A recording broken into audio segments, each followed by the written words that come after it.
Okay, ladies and gentlemen, thank you for your understanding. It's time to start with our final. It's time to start with our final plenary session for today. It's a lengthy one. It's going to break into two parts. But we have a group of fascinating speakers and panelists, and we'll be sure to stick to the program, so everything should go smoothly. We started on a global level today. We narrowed it down to the European level, and now we're going even narrower to the case study of Greece. So we're exploring youth unemployment in Greece before we start discussing in more detail tomorrow the various ideas and concepts that could actually have tangible results. We will start with our main speaker, Rania Antonopoulos, from the Levy Institute, the Levy Economics Institute of Bard College. And then for the first part of this session, respondents are Elias Kikilias from the National Center for Social Research and Dimitri Papadimitriou from the Levy Economics Institute again. Rania, the floor is yours.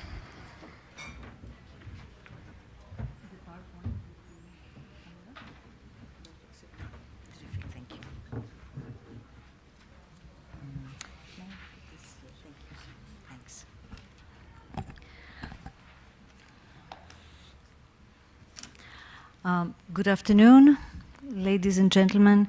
I know it is getting quite late, and I think that the focus of what I will talk about is by now familiar to everyone in this audience. We have spent our the morning sessions especially discussing in great detail the European and the Greek context within the European context. As you see, the title of my presentation has the intractable component with a question mark there. And although we have seen quite a bit, we have learned quite a bit this morning, very interesting presentations about unemployment, I hope that as I will be presenting data that by now is familiar, I will also be able to shed a little bit more light into the structure of unemployment in Greece, so that then we can look at and touch upon the topics as you see them in the outline. Once we go through the labor market trends as they have emerged in the last 5 years, we will discuss a little bit youth unemployment. Then I will interrupt the flow of our thought with sobering, very sobering prospects as to what is ahead, despite or in addition to what we have heard so far. And finally, I will conclude with just a few remarks on one suggestion that I think requires policy consideration for the case of Greece today. Let's begin with the picture on employment first. What is happening with employment? Before the recent crisis that began in 2008, if we go a decade back, what you see on this graph is that cumulatively we have some 550,000 jobs in the decade before. Recalling that growth rates were roughly at 4% annually, the conclusion is that given the structure of the economy back then, in a decade we created 550,000 jobs, let's say, and subsequently, once we hit 2008 until 2013, we lost roughly 900,000 to 1 million jobs. The bar graphs, which I'm sure you cannot read from far away, I apologize for that, simply indicate the sectors that have lost most of these jobs, so that when we think about the unemployed and the composition of the unemployed, we also need to know where they came from. What were they doing before? The younger aged workers, but also the more mature, the more experienced workers. So they came from wholesale and retail trade, construction, manufacturing. These are the three top sectors. Apparently, there was manufacturing. Apparently, it was not only tourism in the past, there was manufacturing. And what is it that has happened to that manufacturing sector, I think is of great concern to us.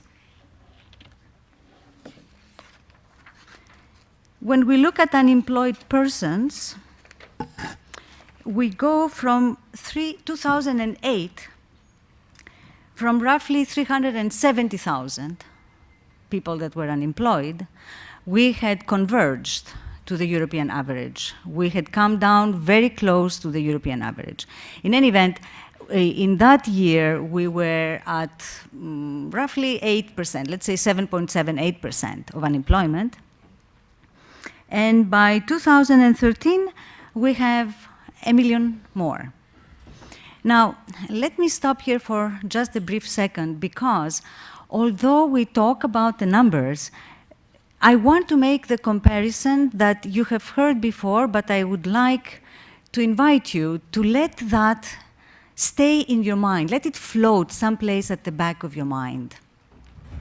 What has happened in Greece is that by now, the depth of unemployment and duration of unemployment, that of course have come hand in hand with the loss of a quarter of our economy, is greater than what the United States experienced during the Great Depression. This is our starting point, and this is what we have to keep in mind. When we think about the various sectors that can develop, the youth entrepreneurship, the importance of investment, which is really what will move the economy, what will bring about the recovery, is, of course, private sector investment. But we have to know where we are starting from at this juncture. On the right hand, what you see is something that usually we take for granted, but maybe it is worth repeating. We know that poverty rates have increased in Greece. We know wages have declined immensely. Taxes are up.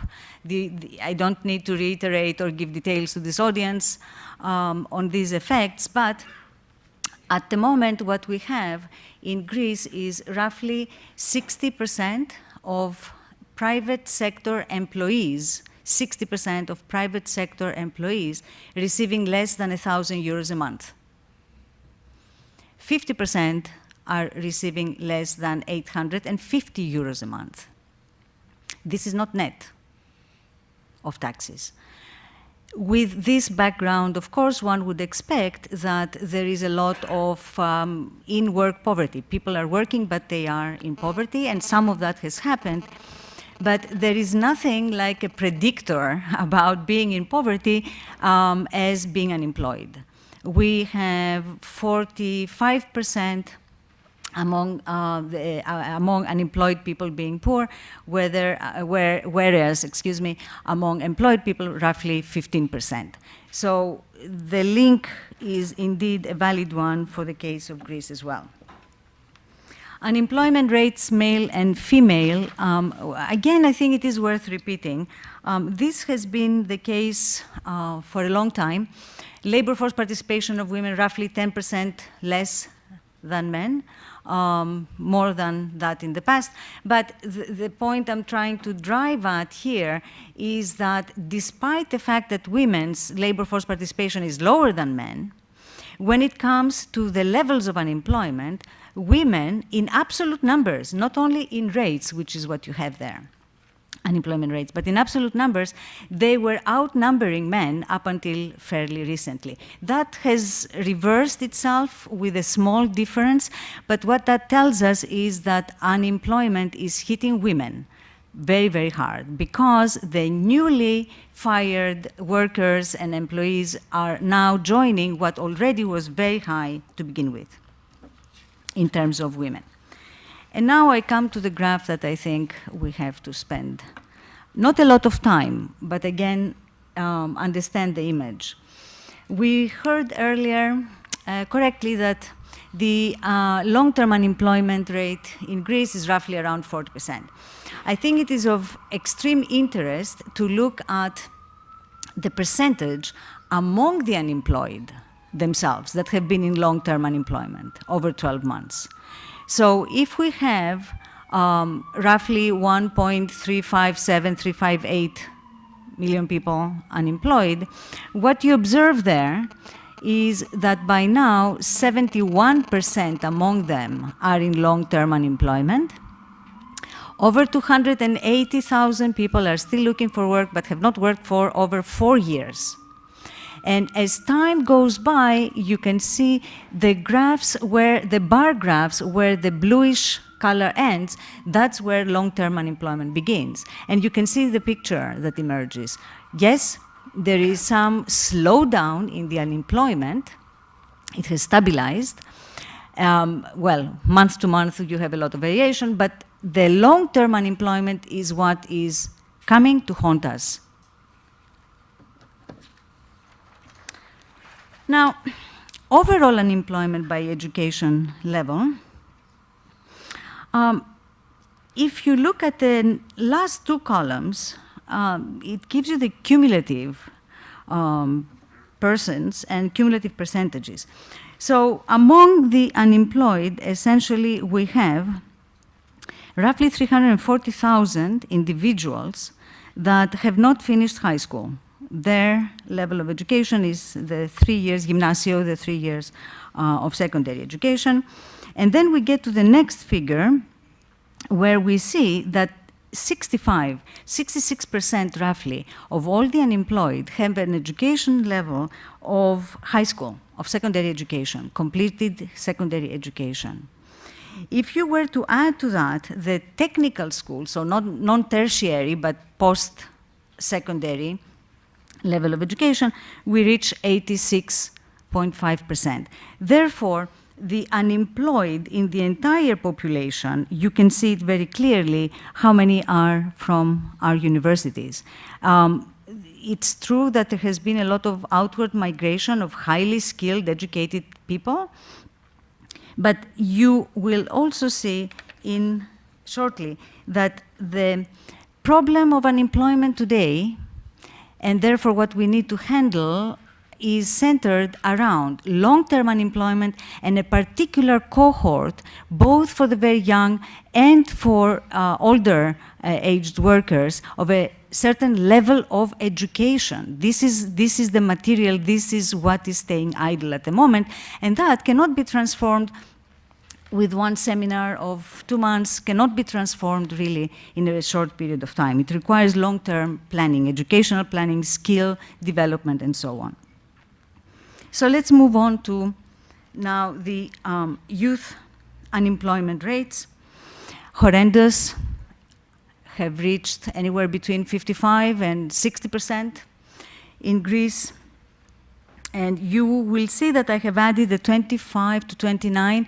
Properly speaking, I think the ILO is still using up until 24 years of age for youth unemployment, but there is some consideration for the 24 to 29. It's in flux, right? Yeah.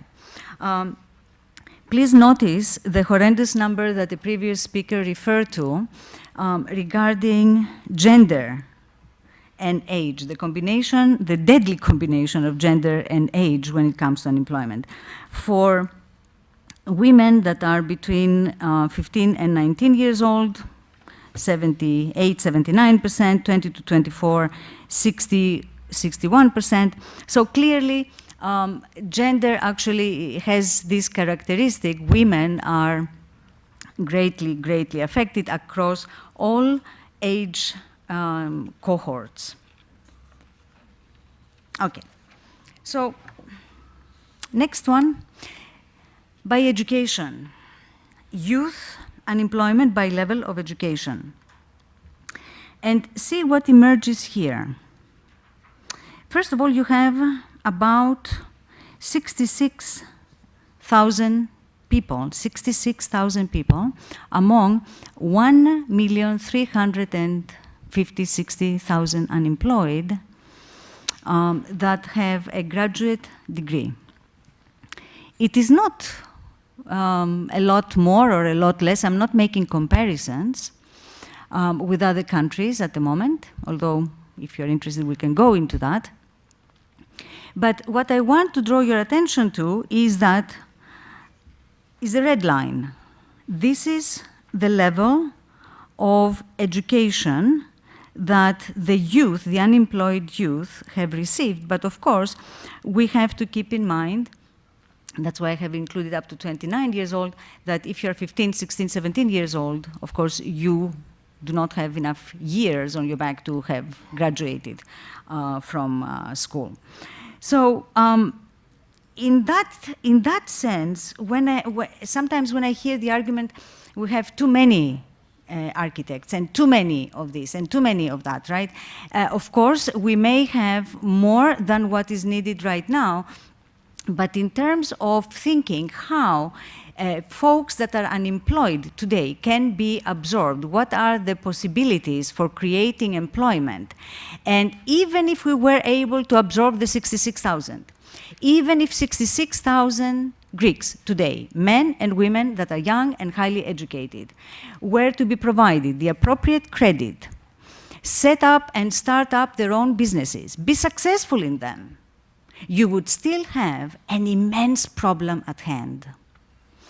Therefore, the argument that I will make next is not to take away from the fact that employment creation will be achieved in the future, in the next decade in Greece, through a multi-pronged planning approach and a lot of private initiative.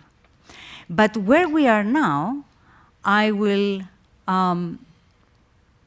beg to differ and not be equivocal, actually, about the problem that we're really facing. The problem that created this type of unemployment is based on demand, is based on the fact that demand very suddenly, both from the government and from the private household sector, declined. Hand in hand came the tremendous loss and decline in gross fixed capital formation investment. And it is the result of this depression in demand that has caused the severity of unemployment in Greece. If this caused the unemployment to now put on the shoulders of the private sector to create for us, in a very short period of time, 1 million jobs, that's impossible. I dare say that is hallucinatory. It is not going to happen, no matter what we want, no matter how much we desire it. Who would not desire that, of course?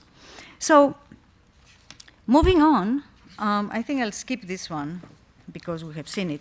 I want to say just a few more words about the rates of unemployment in regards to youth, and introduce an idea that I think may be useful for policy purposes. Then I will move on to the last two slides that will conclude my presentation. So if you notice, what we have here is unemployment rates by age groups. These are the two age groups. You can see them there across Europe. And the story is the same across countries. Unemployment rates among youth are much higher across all countries.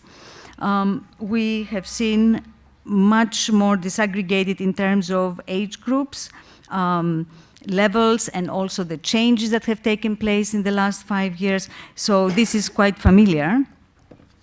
But now I want to show you a picture that reverses things.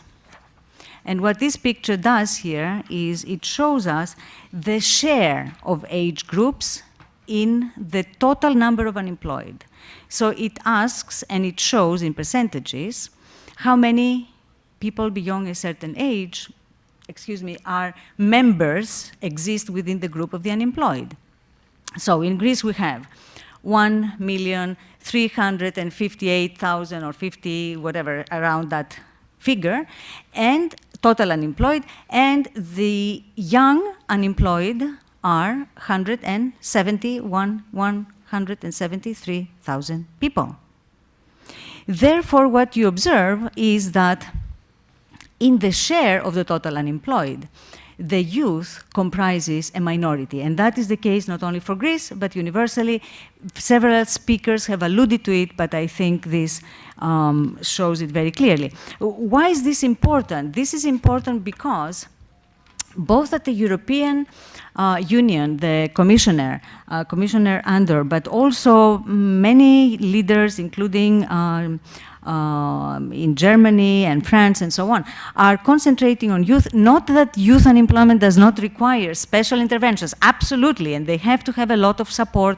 We do not want to see a situation where protracted unemployment locks in young people. They do not enter the labor market for the next 10 years. That is a lost generation. I have seen it firsthand in South Africa, where young people were outside of the labor market for a decade.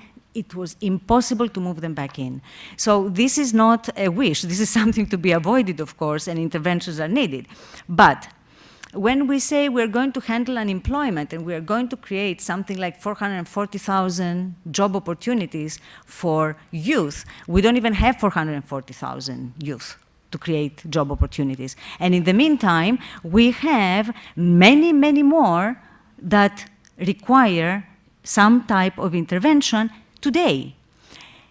Investment and planning and developing tourism and agriculture and all of that is absolutely, I want to repeat it, needed, and it must be part of the national development plan. But this ain't gonna happen today. Not today, not tomorrow. So, if that is the case, let me also refer, let me also refer to the McKinsey report, which I did read several times. And there is this one figure that I would like you to look at, which says that in the next decade, if we do everything right, and for those of you familiar with it, I suppose that many have taken a look at it at least, there are many reforms, many things have to go right, and the government has to be persistent in the kinds of reforms that it will introduce and so on and so forth. If everything goes to plan, we are going to be able to create 520,000 jobs in the next decade. My question is, what do you do with the rest of the 800,000? Many answers will be provided through the discussions that we will have tomorrow. Some suggestions have already been made, including in the previous panel. More ideas will be developed in the last panel today. But I want to sadly admit to you that none of that is going to eliminate 800,000 jobs. So what is to be done? What can we do? Well, I think, I'm not sure that it is because I've spent a lot of my adult life in the United States. It is not, because although I've spent a lot of my time in the United States, going to school and so on, I have worked and traveled in many other parts of the world. And what I saw happening when the crisis hit in 2008 was that in Germany, around 3 to 4% of GDP was allocated in order to have counter-cyclical policy that targeted directly the creation of jobs. In the United States, 2.5% per year for 2 consecutive years to handle the unemployment impact of what? Of the crisis that said demand is declining, demand will go down not only this quarter, but the next one and the next one. And what did China do? China said 3% per year for as many years as it takes to bring employment levels to where they ought to be. So they ended up spending 13% of GDP cumulatively in 4 years. Therefore, when we say Greece cannot do it, Greece cannot invest, cannot have the government invest in direct job creation. A New Deal, very much along the lines of Roosevelt during the Great Depression. Greece might be in a state of Great Depression, but we cannot do that. What happens when there is an earthquake? Well, resources, national resources first, must be gathered to respond to it. And then international responses get gathered. Greece is in a state of economic disaster today. There has to be an exception status for Greece within the framework of the European Union. Greece must be allowed through a variety of measures, combinations, and commitments that Greece will make to undertake a massive, at this point, direct employment creation program. And I will close with this graph, which is, it's a table. And I intentionally planned not to go through it. I hope that there is enough interest to look into it. We will be happy to make this available. It is work that has been done in cooperation with the Observatory of the Labor Institute of the Trade Unions in Greece, in ASA. The data will become available in 15 days from now. What we have done is based on a small-scale previous experience in Greece of a similar initiative, but very small. We have estimated how many among the unemployed should the program cover. When that program was announced, it was for 55,000 people, and you had 210,000 people that were eligible show up. So you know that a minimum of 200,000 people in 2011 wanted to participate in this program of Kinophilis Ergasias. That's what it was called. It was not very well designed. It needs to be changed, of course, but there is a need that is declared by the unemployed. There is work that is useful at the community level that can be undertaken and produce things, services, goods that are badly needed.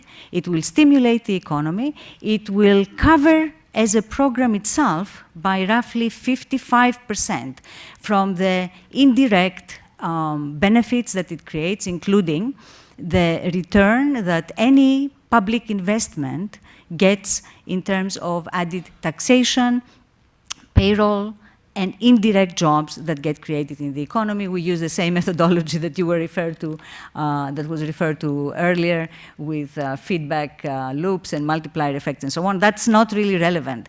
What I want to leave you with is that if we are to get out of the depression we find ourselves in today, the multi-pronged approach must be our way to recovery, and direct job creation must become available today so that it aids and participates and allows people themselves to be engaged productively in order to fast forward and contribute to the recovery ahead. Thank you.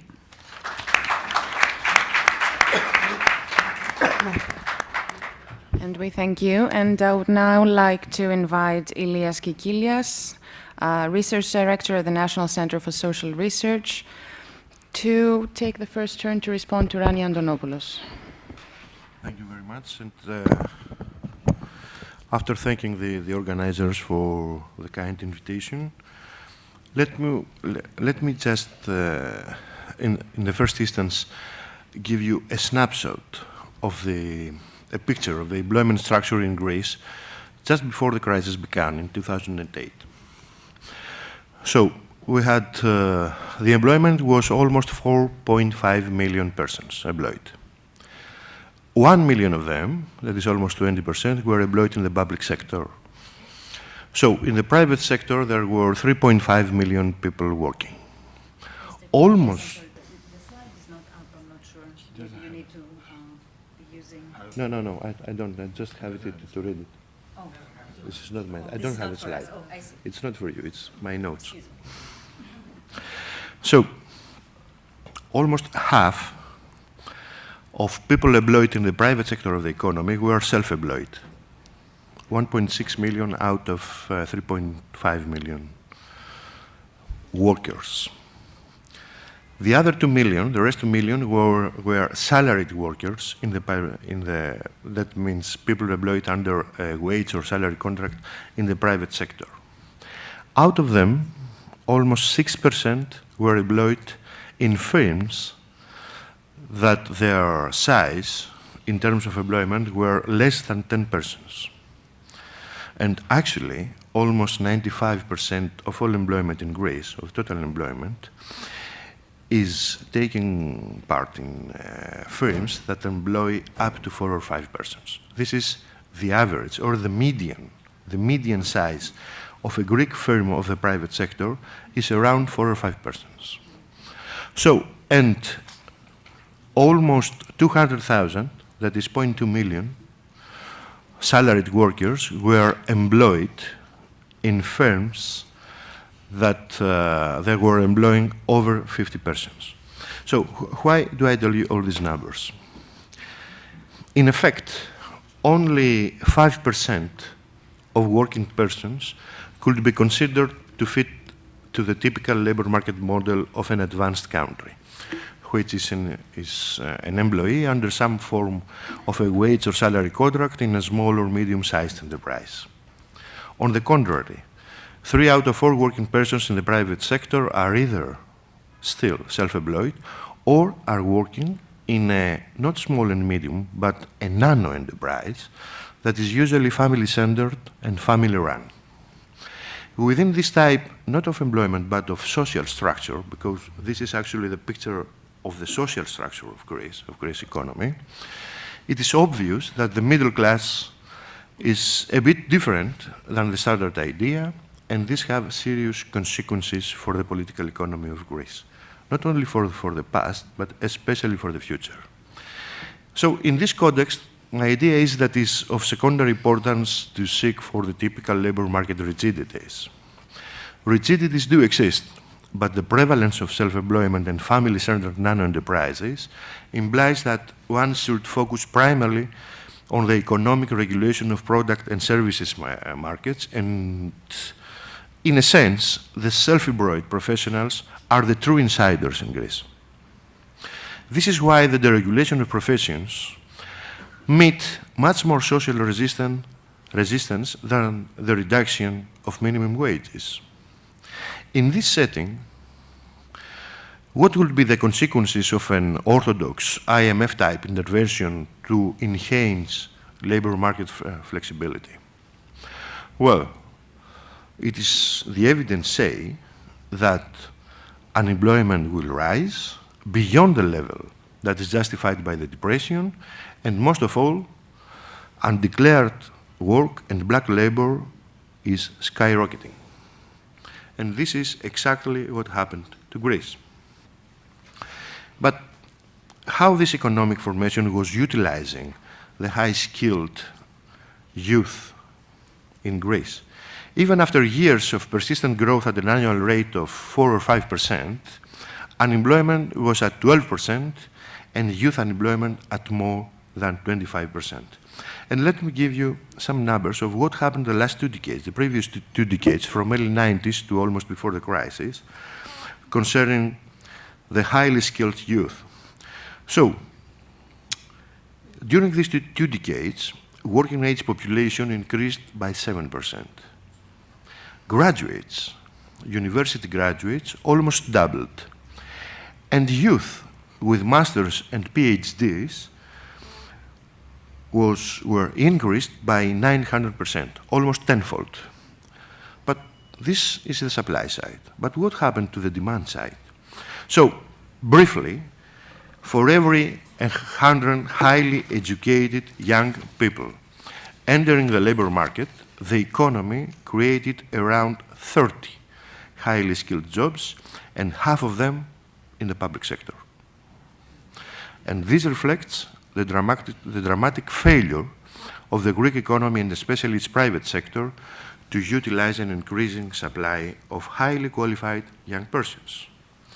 So, therefore, most of this youth, highly skilled youth, after searching for 5 or 6 years for a suitable job, turn out to accept lower level employment with all the effects this has, not only to the economic returns of their investment.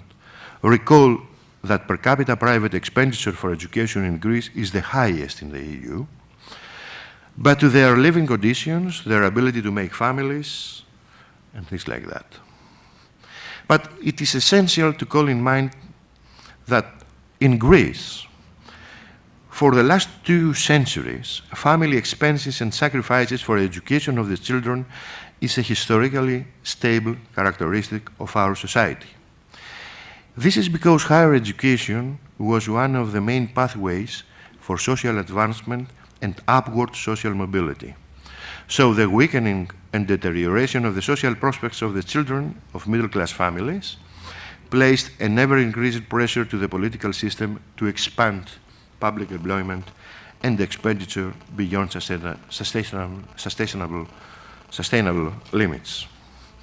This about the past. What about the future?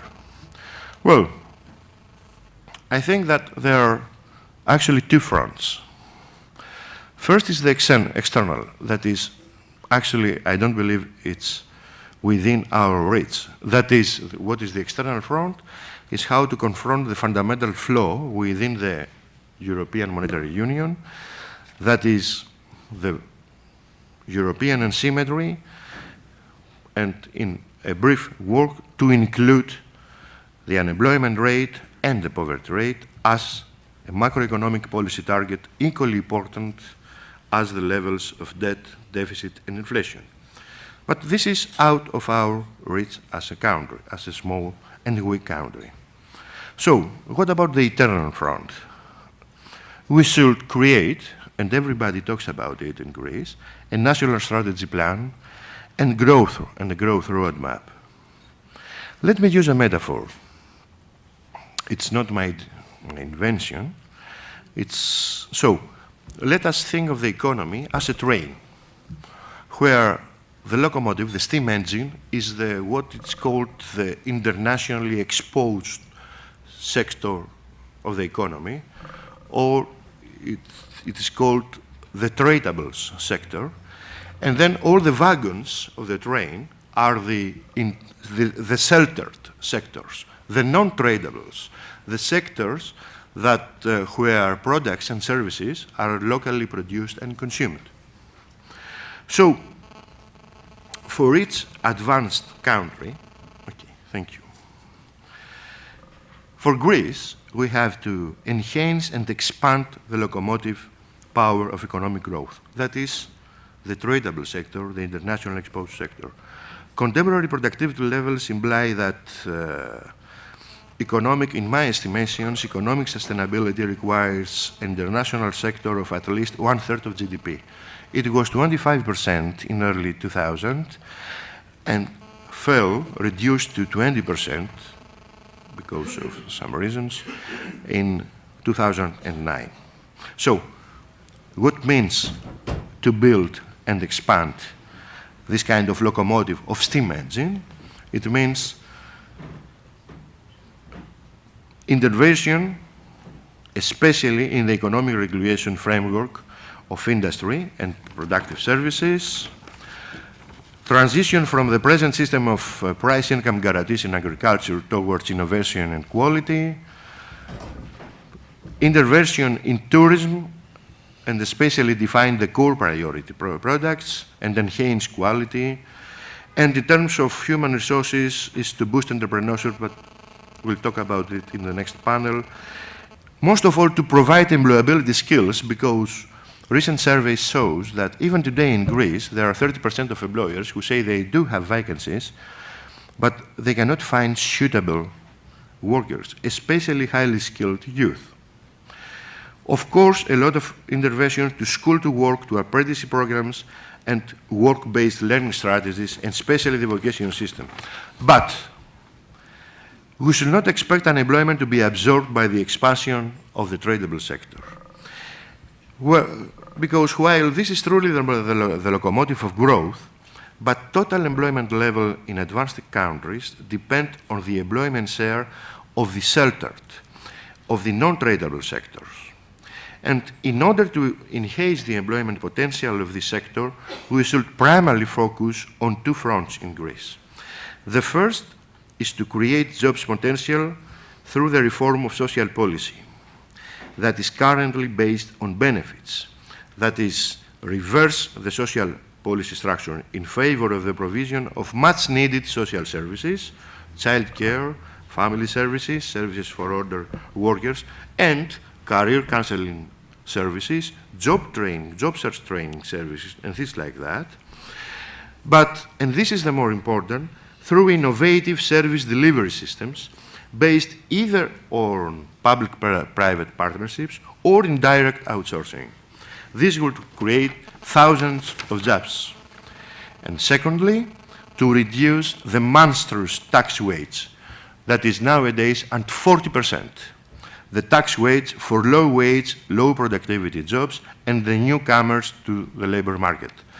This tax wage is among the most decisive factors that contribute to the expansion of undeclared work and black labor that nowadays is estimated to be at least in the order of 40%. Thank you.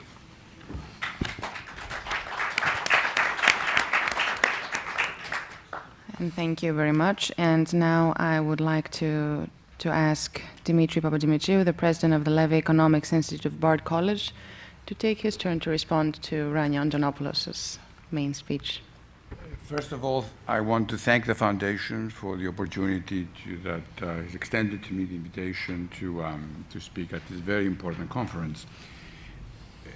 Of course, the point is responding to Rania Antonopoulos to be problematic because we work in the same place. So I think I will probably underscore certain things that she has said and perhaps take a different approach to it. But now is also the time to solve any conflicts that you might have internally. Yes, although some of them I prefer not to.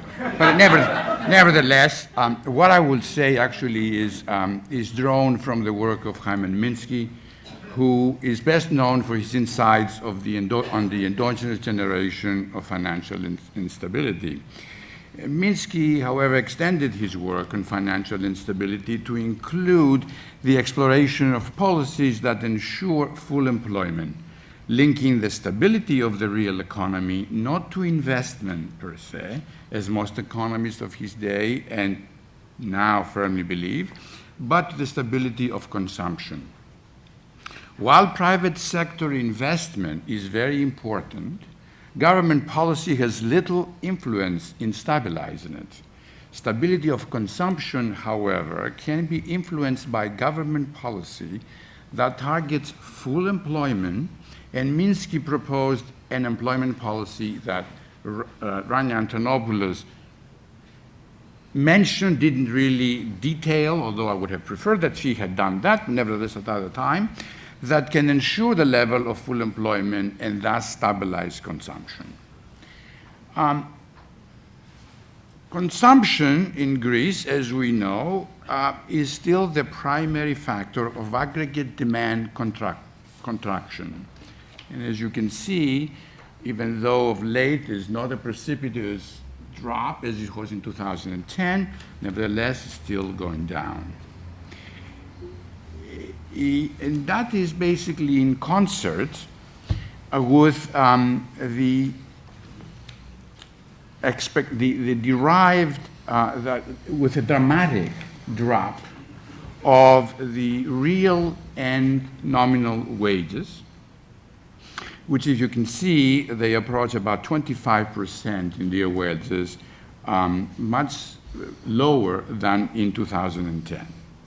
This is, of course, as we know, the result of the government macroeconomic policy in concert with the demands of the country's international lenders.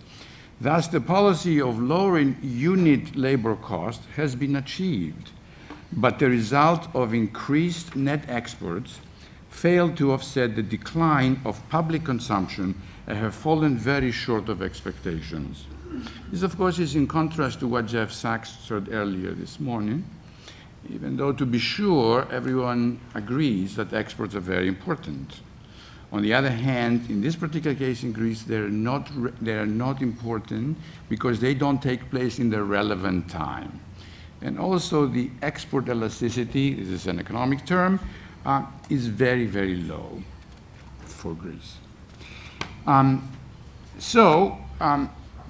The protracted unemployment in Greece, Spain, and other European countries radically transform the labor force from not only being income-oriented, but also to being job security-oriented. Income and job security are no longer guaranteed by government macroeconomic policy. And I want to focus on macroeconomic policy because overall unemployment, including youth unemployment, does not happen automatically. It is the result of macroeconomic policy that emerges from deficient domestic demand. To reverse it, macro policies need be designed aiming at restoring it. The evidence shows that micro interventions, i.e. employability and entrepreneurship, although very necessary, will not absorb large numbers of the unemployed and will not restore domestic demand to the level necessary for robust growth outcomes. Unemployment statistics in Greece, as we know, are stubbornly negative. And we know the unemployment rate is at more than 27%. And we know that it has gender disparities. There are more women unemployed than men. And of course, we have the youth unemployment, which is particularly problematic, with a 15 to 24 years old unemployment topping the 55.5% as of December 2013, which is one of the highest levels of youth unemployment in Europe. And the difference, of course, becomes even greater when one looks at the 20 to 24 years old of women. The unemployment stood at 62.5% of that cohort in the fourth quarter of 2013 as compared to 52.6% among men. Now, this is most troubling because after years of labor market absorption of new female workers, partially due to concerted efforts by the previous governments to draw in women workers, the employment rate among 20 to 24-year-old women has recently fallen below 20%. Continuing the present path, therefore, of macroeconomic policy will only exacerbate these figures, and it has been said, and it has been projected, that this year the unemployment rate may reach 30%. Furthermore, it will not bode well with the increased number of youth transitioning from school to work. The main theme of this conference, as we know, is youth unemployment. And David Bell talked about some of the initiatives that have started at the European Union, such as the Youth Guarantee Initiative. And tomorrow we will hear about the initiatives and various pilot programs on entrepreneurship by the Niarchos Foundation. To be sure, no one will disagree that these initiatives and others are needed absolutely to address the deficiencies in education, training, and entrepreneurial attitudes that the Greek youth is lacking.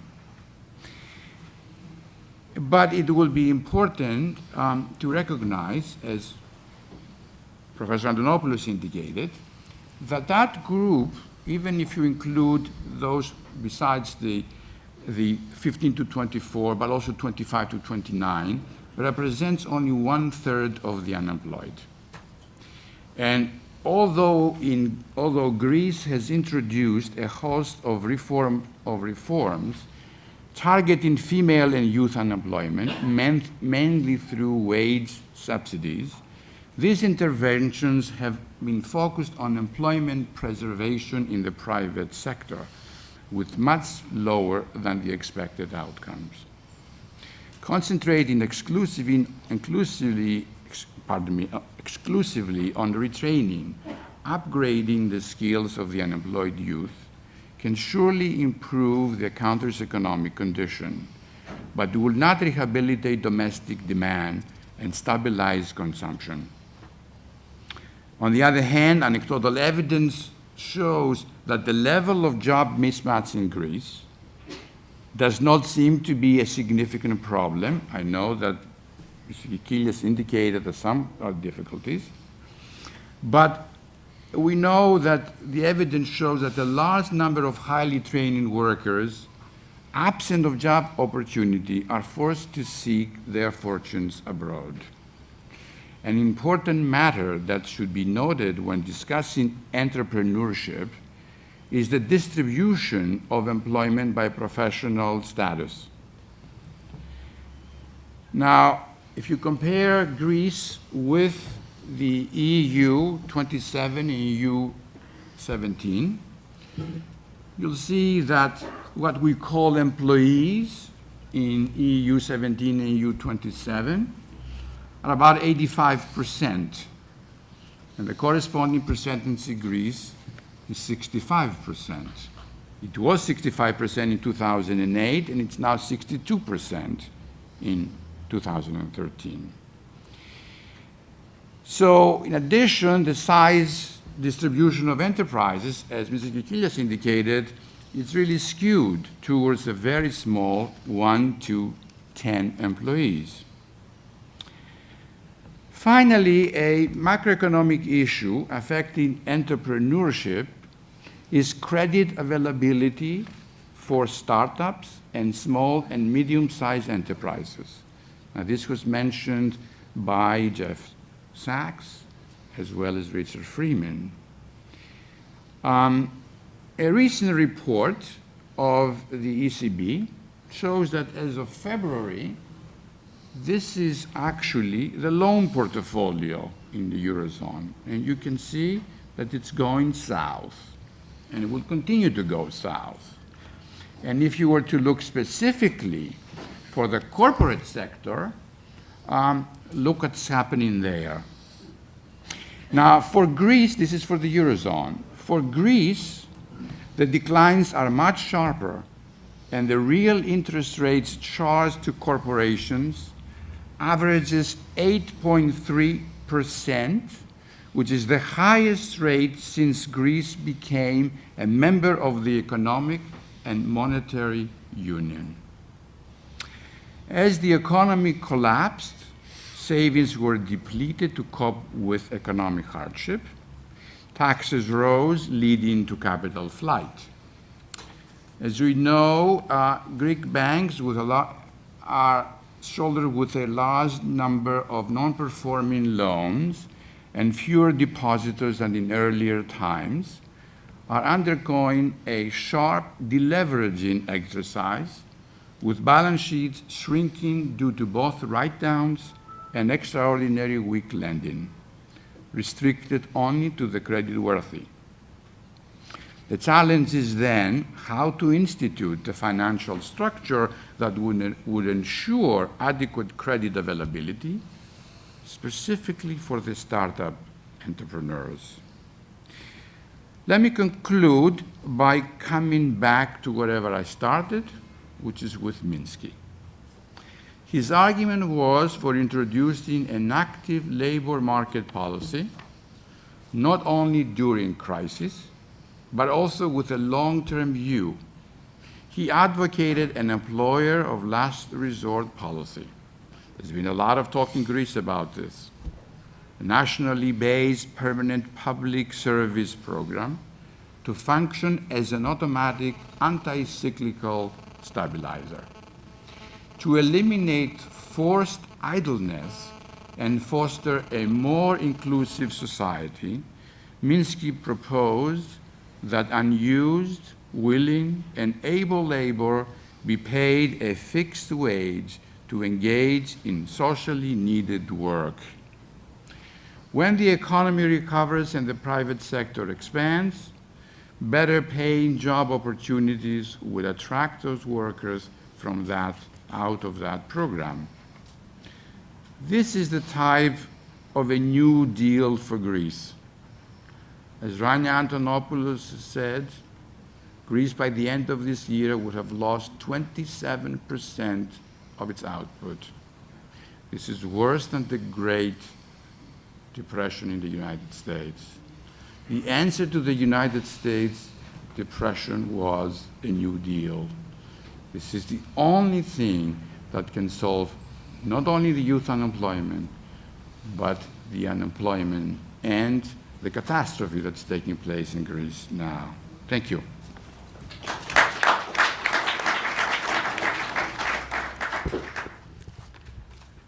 Yes, I can see Professor Limeraki.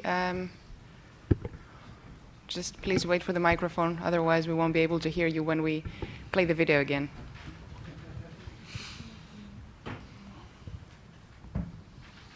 Thanks. I'd like to welcome this emphasis on women's lower employment rate and higher unemployment rate before and during the crisis. And I think that this is very important because this situation, which is a structural characteristic of the Greek labor market, sort of constrains the development of a market for care services because it exerts very unfair competition to any marketable service of the kind. But it also constrains the supply of women and squanders also their knowledge capital, whatever they have. So I find the idea of community work very interesting because it sort of shifts the emphasis on care and of socially useful work. I have a short question, however, concerning the employer of the whole thing. Instead of asking the state or the local government to act as the employer and sort of emphasize the well-known inertia of people wanting to be dependent on a public or a semi-public employer, wouldn't it have been much better to sort of shift the money as coupons to those who need some sort of care? Basically, we often think of children, but it's also older people and sick people. And don't forget that we're the fastest aging society in Europe and one of the fastest aging societies in the world, which means that we need to develop an expertise on this and a whole range of services. And then let private initiative, like people getting together and forming their own small firm supplying services in their neighborhood or elsewhere, wouldn't that be another alternative? Thank you. Should I answer? No. Thanks for your question and for your comment. I want to clarify first that when it comes to community-based work and community-based development from the international experience, we at the Institute have pioneered actually introducing care services as a part of it. Usually it is public works, small road construction, refurbishing of hospitals, afforestation, reforestation, water control programming, and so on. And we have, through the United Nations, introduced the idea that it is of equal importance to develop the social infrastructure in the country.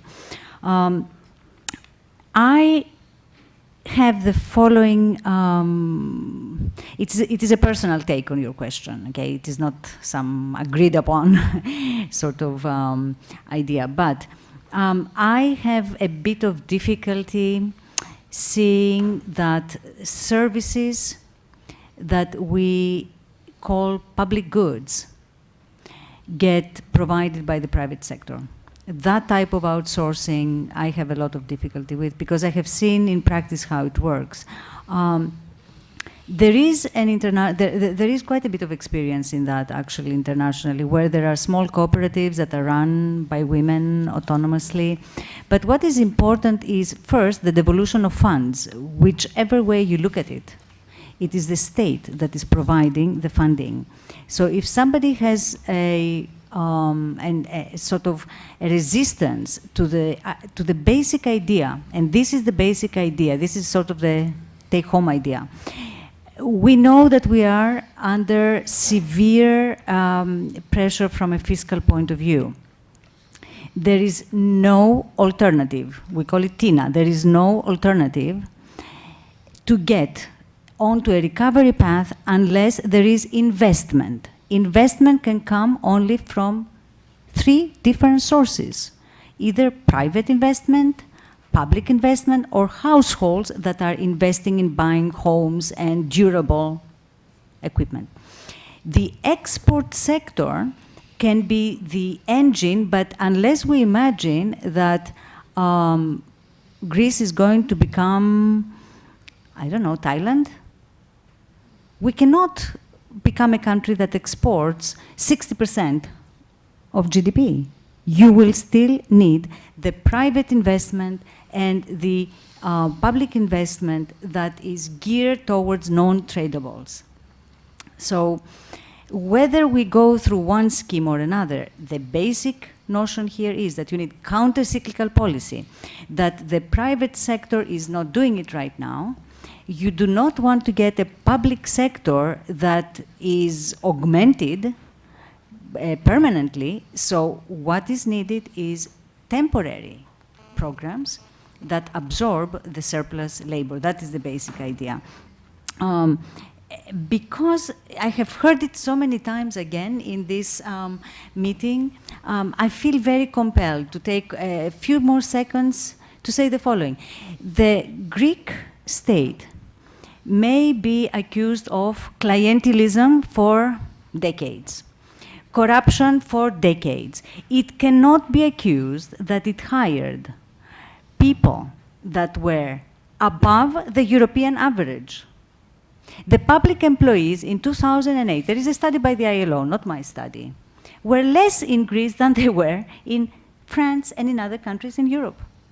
The amount of government spending over GDP in Greece does not exist,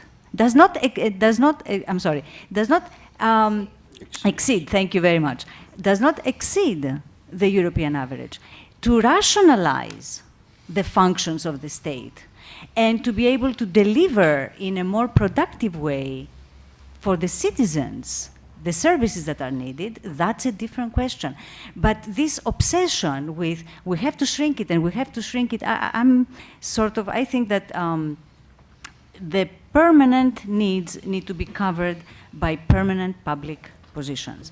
This program is not about covering permanent needs. Therefore, I think that the community-based implementation can be flexible, but the devolution of funding has to come from the state. Yes, please. May I just say 2 words? Yes, of course. In response to Professor Liberaki's point, this is the old debate of the voucher system. And we know that the voucher system it's a very loaded debate. But we also know that when difficult times come, as we know our experience in the United States and elsewhere, those vouchers are cut, as opposed to this program, which is, again, as Professor Antonopoulos indicated, a permanent anti-cyclical mechanism.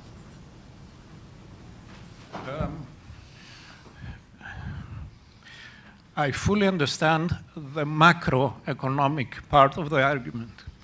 I have great difficulty envisaging the Greek state creating 200,000 jobs in a short period of time. If by jobs we mean something that somebody defines as having a task that must be produced by somebody. Because to do that, you need some sort of management structure, high up, low down, wherever. Management structures like that do not exist in the Greek public sector. The Greek public sector's main problem has not been, as you indicated, the size, it has been management. Now, I would think that it is impossible in any way to give people meaningful jobs in the public sector, 200,000 people within a short period of time. Therefore, I want to ask whether you have considered an alternative scenario, maybe along the lines that Mrs. Libaraki suggested. Say you have 3 billion to spend. One scenario is what you suggested, create 200,000 jobs with 3 billion. The other scenario is take this 3 billion and give 200 euro per month to a large segment of the population, the needy people, so that they can spend that. What are the the advantage of this is that you do not create non-jobs for young people who think they have been employed and they just sit around in a corridor all day, and actually this creates further difficulties for them in understanding what work is. Whereas if you distribute 200 euro to the needy in general, it seems to me that the macroeconomic effects will probably be the same, and you will also do away with just bolstering the corruption in the system and the buying votes, etc., etc. So is it which of the two? Thank you. It is rather understandable. Your skepticism about the administrative structure of this is quite understandable. I can say that from the international experience, because this is not something that we are proposing just based, I mean, there is practical experience. Whether one goes back, if we think 1929, 1930 in the United States, what kind of public administration? There is a lot of decentralization. We don't have the time to go through the principles of how this can be set up. One should not imagine a new ministry that is now creating this huge bureaucracy for executing it. There are alternative structures. We actually have seen that within a 4 to 5 month period, it can be set up. If India could set it up, for God's sake, we can set it up. It has been,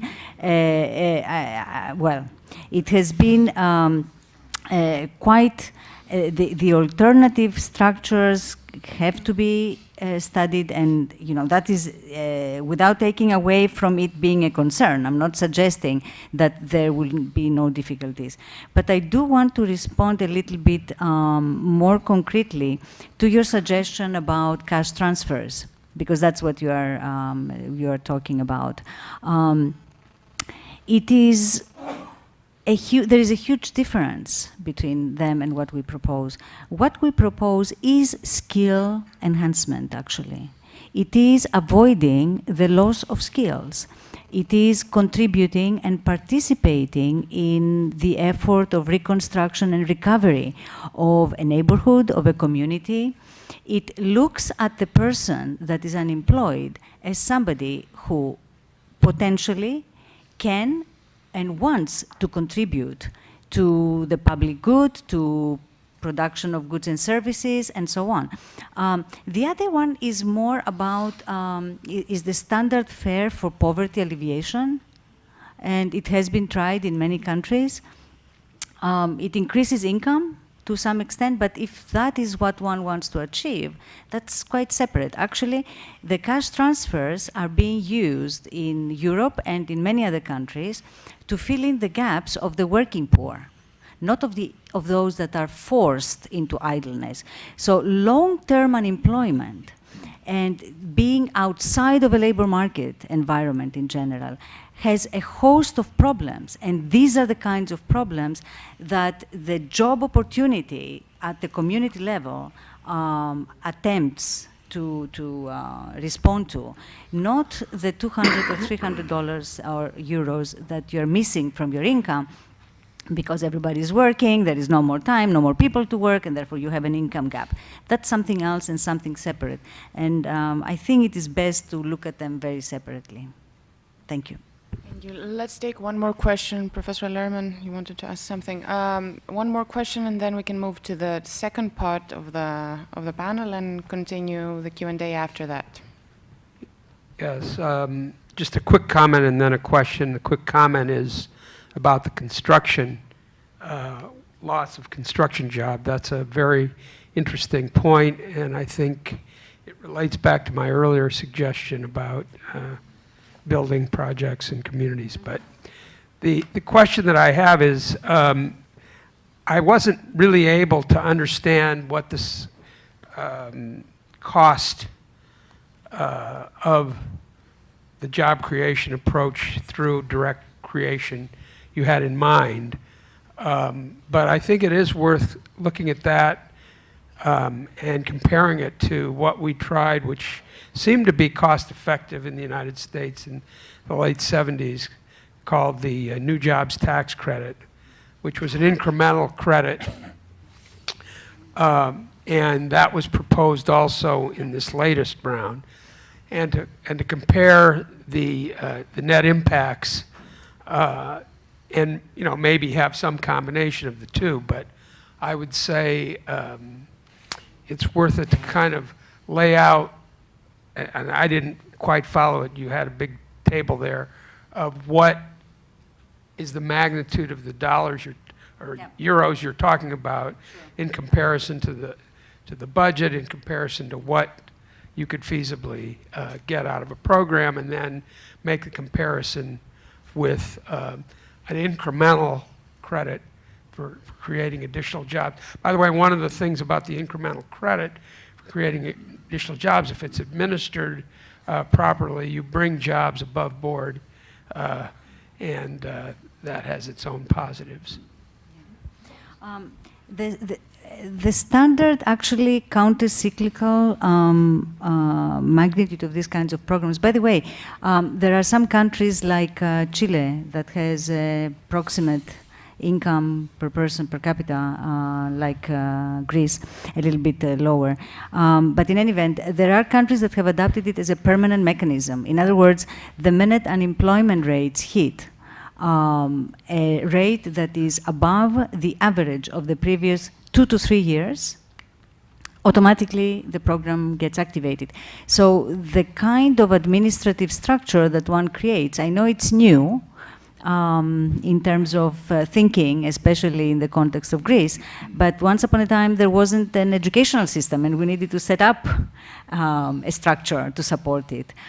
So if we recognize the need for a response, and that response requires administration, there will be difficulties at the beginning, no doubt. There is learning by doing, no doubt, but eventually you can set up a quite reasonable system. The actual amount of internationally, we have seen that anywhere between 1% to 3% of GDP is what needs to be allocated. That does not create inflationary pressures, not that in Greece or in Europe that is a concern at the moment. Of course, we face exactly the opposite problem. We would welcome a little bit of inflation. But this is the average, 1% to 3%. For the case of Greece, we have costed alternative scenario that show the total cost, but also the net cost. What is important is to think about the private sector jobs that get created through that, right? Because the multiplier is depending on the types of job assignments that the program provides. The order of magnitude. Yes, I just explained. It is between the total cost, the total cost is, the multiplier is 2.3. So for every $100 that you spend on this program, you get GDP growth of 230. For every 3 jobs that you create in this program, you get 1 more job in the private sector. If the wages were to be reinstated, the minimum wage was to be reinstated to $7.81, which was effective up until 2012, then for every 2.2 jobs that you create, you get another job. The multipliers, because of the type of labor-intensive projects that you get involved in, and the materials that you use are very, very strong. We have been asked, actually, both by the European Union, by a number of constituencies, to provide further details and to explore the future of this proposal. Now, you also mentioned the income, the tax credit, right? Yeah. Here is the thing: if the private sector can do that, if there is investment, absolutely. These are not mutually exclusive things. We are not saying put all of your money in one basket, right? But if you have a laggard private sector, the private sector in Greece needs demand that will come from abroad or domestically. This is supporting them. To say, if you hire another worker, but there is nobody to sell to, how are you going to hire another worker? Likewise, the argument, I have heard before the following argument. How about the income tax credit? Absolutely, yes, if you're working. Not if you're unemployed. You don't pay any taxes if you're unemployed on your income. Therefore, we need to think of the basket of interventions. We need to put the private sector first and foremost in the process of recovery. But we cannot stay put and say the public sector cannot participate, job creation, and all of these other interventions, not possible for Greece right now. We need to move on that front as well. And I think I'll leave you with that message. Thank you. And you wanted to add something brief to that? I'd like to add, I truly believe that an employer of last resort program, as the one that Rania and Antonopoulos suggest, is absolutely necessary for Greece, not as an employment policy to raise prospects for the future, but as a social policy to protect the poorest strata of the Greek people. But I think that we should devise other mechanisms in order for this kind of programs to be delivered. That's why I fully agree. I think that it will be perfectly compatible, an employer of last resort program, with a voucher system proposed by Adigoni, by Professor Liberaki, and based on a service delivery mechanism that probably on a public-private partnership system or an outsourcing system. And this should still be public. It will be a public good because access to that market will be authorized by the state and by the government and by the parliament. Yeah. But because the most important problem in the Grecian administration is the lack of managerial skills and culture. So you cannot rely on this kind of system to deliver this kind of services. That's why I feel, and I truly believe, that these ideas are perfectly compatible. Let me just say one more word on this. We tried 3 alternative systems of delivery in the case of Mexico. And all I can say is that we have to have public dialogue. We have to bring around the table many ideas. I have my preferences, but I am neither the designer nor the implementer. These are ideas. I just have my experience that I can bring to the table. And I can say that in the case of Mexico, the latter one created so many problems because you needed start-up capital in order to set up all the small businesses. Who is going to deliver the service? Somebody in their home, but their home needs funds. And once you have that, then there was so much capture, political capture in the process that it got abandoned. Things are too complicated. I don't want to tire the audience with all of these details, but I think that to the degree that we recognize that the multi-pronged approach is extremely important at this juncture in Greece, I feel I have done my job. Thank you. I would like to thank a warm applause.